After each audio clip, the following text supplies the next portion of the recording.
Hello everyone, welcome to Courts Today by Live Law, your one-step destination for the latest and fastest legal updates.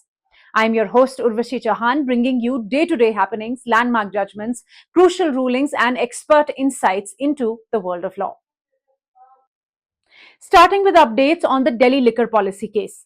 The Supreme Court today issued notice on former Delhi Deputy Chief Minister Manish Sisodia's bail applications in the money laundering and corruption cases registered over the alleged liquor policy scam. A bench of Justices B.R. Gawai, Sanjay Karol and K.V. Vishwanathan passed the order upon hearing Advocate Vivek Jain, who, appearing for Sisodia, argued that he has remained in custody for 16 months and that the trial is at the same stage as it was in October 2023 when he was given the liberty to come back if the trial does not progress. After the notice was issued, the matter was listed for 29th July. Sisodia has moved the Supreme Court, assailing the Delhi High Court order dated 21st May, whereby his second bail plea was rejected.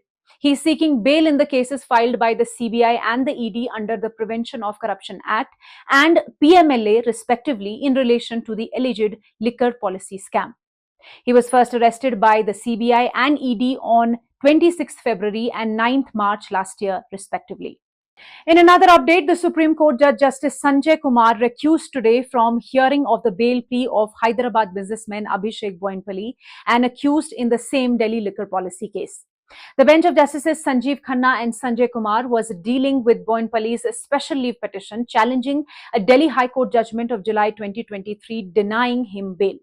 The matter is now relisted in the week commencing 12th August and the interim bail has been directed to continue. Justice Kumar also recently recused from hearing of former Delhi Deputy Chief Minister Manish Sisodia's bail plea in relation to the Delhi liquor policy case. The Supreme Court today adjourned the hearing of a challenge to the Calcutta High Court's order, which had set aside appointments of nearly 25,000 school teachers made by the West Bengal School Service Commission.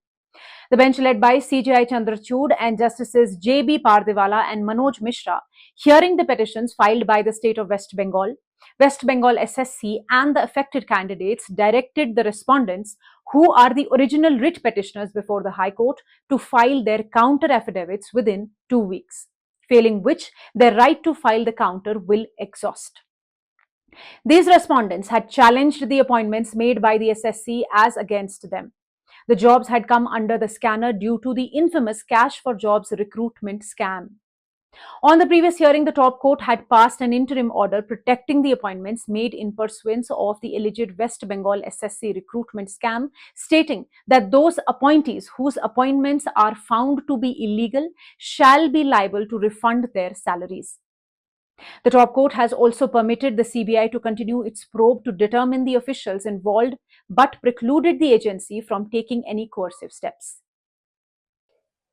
And now let me tell you, the Union government has notified the appointment of Justice N. Koteshwar Singh and Justice Mahadevan as the judges of the Supreme Court.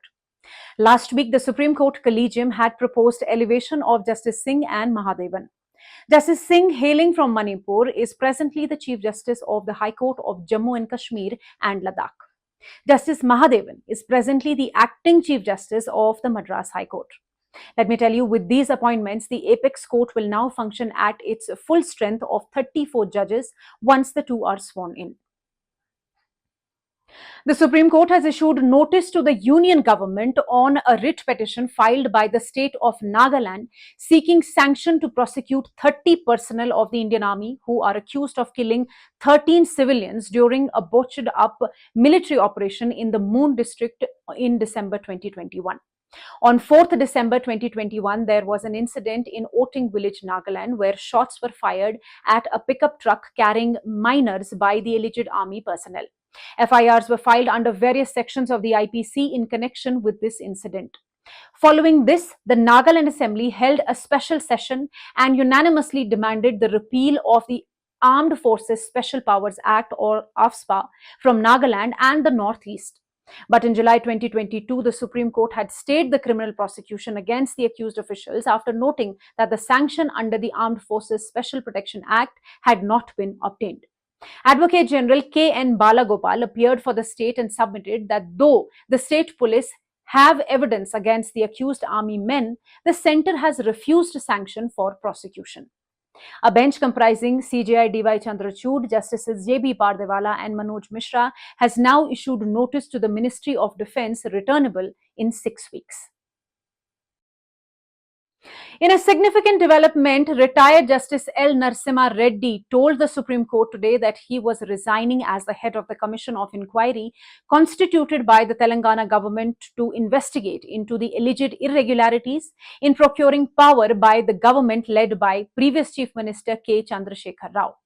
The bench comprising CJI DY Chandrachud, Justices JB Pardewala and Manoj Mishra was hearing a petition filed by K. Chandrasekhar Rao challenging the notification issued by the new Congress-led government in March this year, constituting this commission. He approached the Supreme Court after the Telangana High Court dismissed his challenge. The court orally expressed disapproval of the press statements made by Justice Reddy, raising doubts that he had prejudged the issue. Senior advocate Dr. Abhishek Manu Singhvi, representing the state, stated that Rao and others received a notice on 11th April. Instead of challenging it, Rao requested an extension to reply until the end of June, which the commission granted, allowing him to reply by 15th June. Senior advocate Gopal Sankara Narayan, representing Justice L. Reddy, argued that the bias allegations against him were unfounded as he only mentioned that Rao had asked for more time to respond.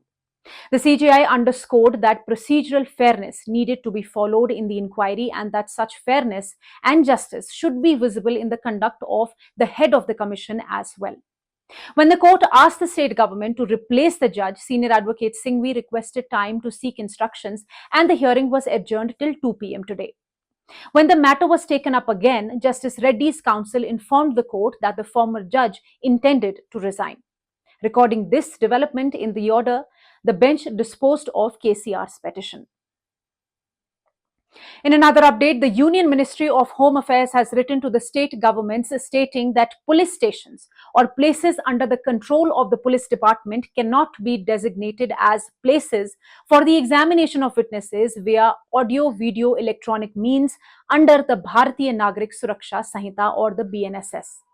According to Section 265, 266 and 308 of the BNSS, which has replaced the CRPC, witnesses can be examined through audio, video, electronic means at designated locations to be notified by state governments. The Home Secretary wrote to the Chief Secretaries of all the states and union territories and clarified that these designated locations cannot include police stations or any places under the control of the police department. And lastly, the Rajasthan High Court has ruled that where an FIR was registered under Section 154 of CRPC prior to 1st July 2024, it would amount to a pending inquiry or investigation within Section 531, subsection 2, Clause A of the Bharatiya Nagrik Suraksha Sanhita 2023. Hence, the entire subsequent investigation procedure and even the trial procedure in relation to that FIR shall be governed by CRPC and not by BNSS. For your reference, Section 531, subsection 2, Clause A of BNSS is a savings clause that mandates that ongoing legal proceedings, including any appeal, application, trial, inquiry, or investigation initiated under CRPC, must continue under that until the BNSS's provision can be applied. The bench of Justice Arun Monga was addressing a petition filed on 1st July under BNSS, seeking judicial oversight into the investigation of FIR. The court observed that earlier the petition was filed under CRPC, but on an objection raised by the registry of the court, it was converted to one under Section 528 of BNSS.